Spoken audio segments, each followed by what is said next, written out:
Hey Daz, it's Valentine season. Why are you making a video about family of all things?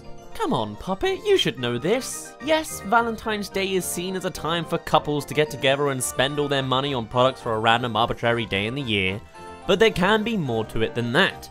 Though it's perhaps a little less traditional, it can be a time for family as well. It's all about spreading love after all. Don't you love your family? I don't know if I have a family.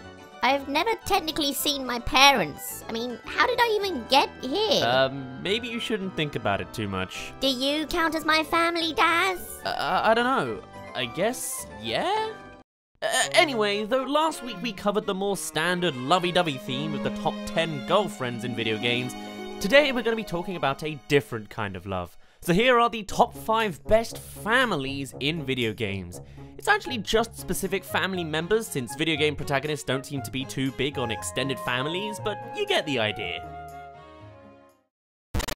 Well now, this is a bit of a weird start, I know, but Lollipop Chainsaw is our number 5 pick for best family member. Juliet Starling herself is a bit of a weird specimen, being a crazed chainsaw-wielding zombie hunter, but of course traits like that can't not be genetic, as the rest of her family have similar personalities to go with it, with Rosalind the little sister being the ditzy vehicular destruction type, Cordelia being a much more mature and focused sniper hunter, and the mum Elizabeth, who is actually oblivious to both the zombies and the zombie hunters. Still, in this list, we'll be focusing on Juliet's badass dad of a zombie hunter, Gideon Starling. Clearly taking a visual inspiration from Elvis Presley, he is practically superhuman with his outrageous strength, but is also a caring father, willing to scare off any potential threats to his family.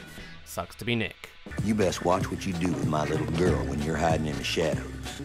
Yes, sir. Okay, sir. Though he's badass and appealing, his screen time is left awfully short, as he rocks up in the final act of the game's story and sacrifices himself with a motorbike stocked with dynamite to allow for the final blow. A true hero, albeit a bit of an authoritative one. Daddy, you're okay! Yep. Think I lost a testy in the blast, but what the hell? You only need one. Looking great, sir.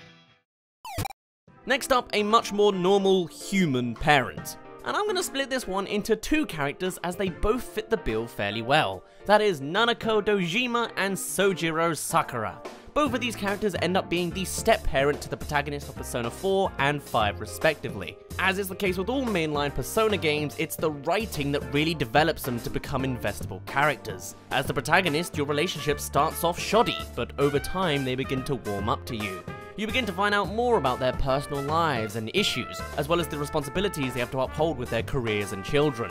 Now, the way their stories all develop and how they become integrated with the overall plot of the Persona games works wonders to create a truly welcoming character that makes you feel like a true member of the family.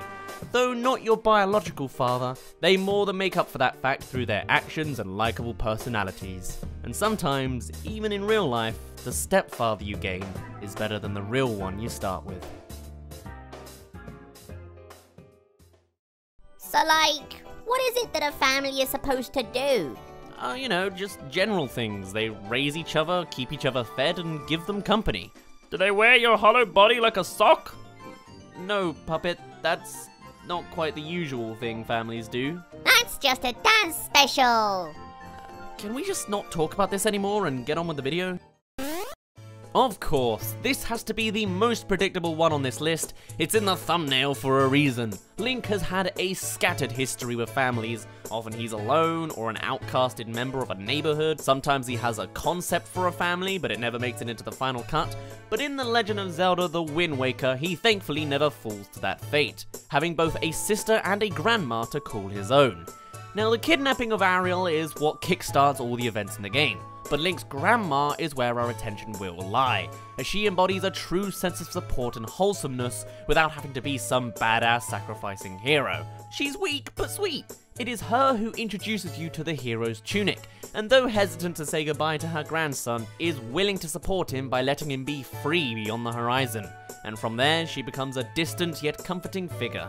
And what I especially like about Link's grandma is that there is more to her than just the surface level character we see at the beginning of the game, as you can revisit your home island as you make your travels, until one day you discover that Grandma is all poorly and lost without either of her grandchildren. Truly heartbroken by the events that have unfolded, you are given an optional side quest to revive her. Simply grab a fairy and a bottle and use it to revive the once chipper old gal.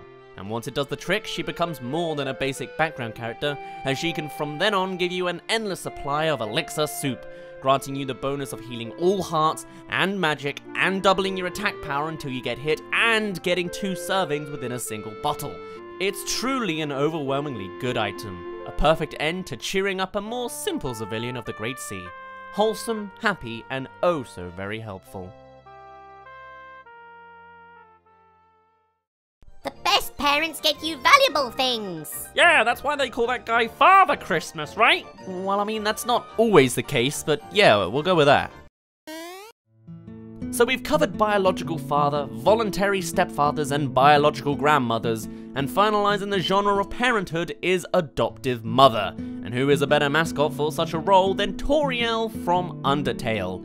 And technically Deltarune too. Toriel is all about love and comfort. She is the first friendly monster you come across after your fall into the underground, and she immediately takes you in as one of her own. She has her own little nice house with a flower garden, an empty bedroom, and a butterscotch cinnamon pie already cooking in the kitchen.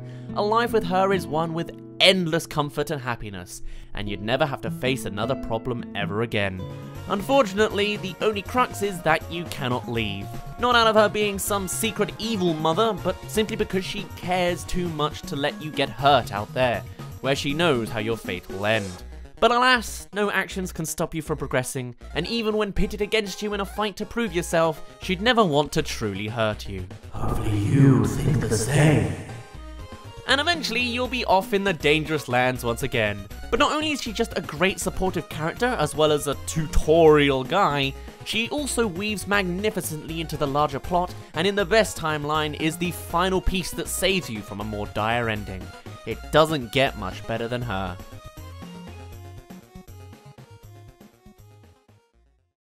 Well, except for this one guy, but before that, here's some honorable mentions. 1 out of 5. Bowser! Okay, so he's not the perfect father, seeming to be the parent of all 7 Koopa kids as well as Mini Bowser, or just Koopa Kid in the Mario Party games, until that rendition was blipped out of existence, and then there's also Baby Bowser, but that one just is Bowser. But forgetting all that, Bowser is actually a pretty good father to his 8th/9th kid, Bowser Jr., the more canonical one and clearly the favourite. With him, it's clear that he just wants to be involved in his life. Whether it's playing sports with him, helping him in his bid against Mario, or just keeping him safe from bad things on the internet, he's a trying guy when it comes to fatherhood. 2 of 5, the Pokemon trainers' mums. They let you do whatever, allowing you to be free and supporting you on the side. Perhaps they're a tad lazy as parents, but they do what they can to be a motivational figure for you. You just go get them. 3 out of 5, Dr. Light. He brings you into this world as more of an inventor than parent and sets you off for adventure. Always on your side, though also kinda leaves you to do his bidding. 4 out of 5, Chibi Robo's parents. Okay, they're goofy and problematic. They're dysfunctional as a pair, but they are helpful and grateful towards you. And though they may not always like the company of each other, at least they're nice to be around for you. And finally, 5 out of 5 in our honourable mentions, Ness's dad.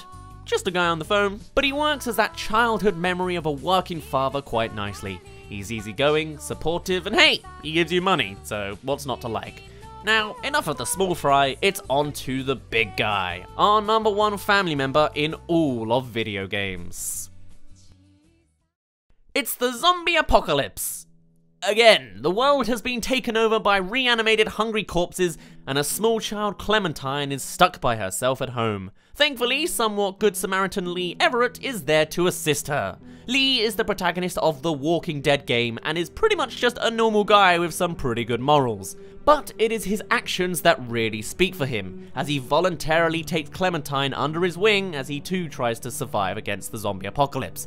He keeps her fed, keeps her warm, teaches her everything she needs to know to grow up in this hardened society, and at a time when all that matters is yourself and survival, having someone like Lee as an adoptive father going out of his way to protect you is something no other parent could really hold up to.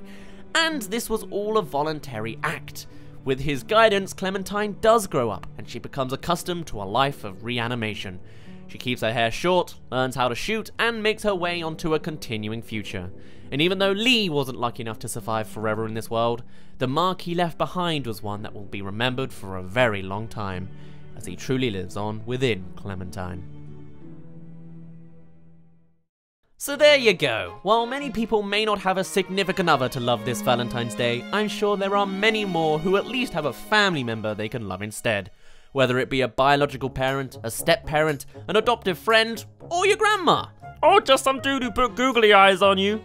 Or just yourself from the future in a real physical form, somehow. Chances are you're probably the world to them to some capacity. So why not give them a visit or a call this year? I'm sure they would greatly appreciate the surprise. But what do I know? I'm making an out-of-theme video for Valentine's Day. Now if you don't mind me, I think I'm gonna go visit my family. What do you mean? We're right here! I mean my real family. Can I come with you? I still haven't met my parents, technically. Sure. I bet I can find a photo of the family to bring back too. Let's go.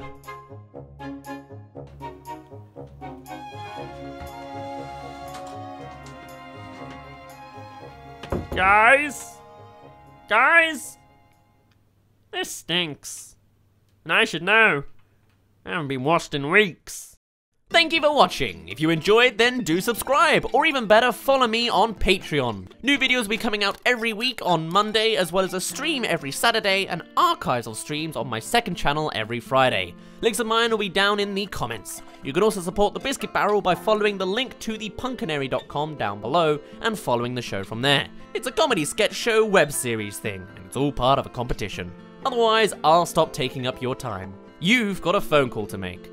My name's been Daz, you didn't really care, and I'll see you in a bit.